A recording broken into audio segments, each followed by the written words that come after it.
অত্যাচার নির্যাতন সহ্য করেছে এই যে 60 লক্ষ মানুষ বা তারও বেশি সংখ্যক মানুষ, আমরা কি ওই মোটরসাইকেল বহরের যারা তাদেরকে সুবিধা দেওয়ার জন্য এই অত্যাচার নির্যাতন সহ্য করেছি? অবশ্যই নয়, অবশ্যই নয়।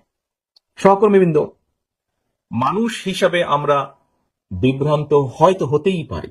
যে পরিস্থিতির ভিতর দিয়ে আজকে এই মুহূর্তে আমরা যেখানে এসে দাঁড়িয়েছি, সহকর্মীবৃন্দ, আমি বিনীত হাতে আপনাদের কাছে করজোরে অনুরোধ করব, এই ঘর বা এই ঘরের বাইরে নয়, সমগ্র বাংলাদেশে শহীদ রাষ্ট্রপতি জিয়াউর রহমান এবং দেশনেত্রী বেগম খালেদা জিয়ার যত সৈনিক, যত কর্মী আছেন, আপনাদের কাছে বিনীতভাবে অনুরোধ করব, দয়া করে আপনারা ওই মোটরসাইকেল আলাদেরকে ভিড় করতে দেবেন না।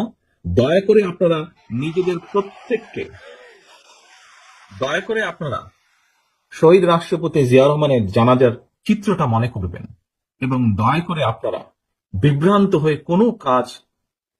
বিভ্রান্তিকর কোনো কাজ করা থেকে বিরত থাকেন।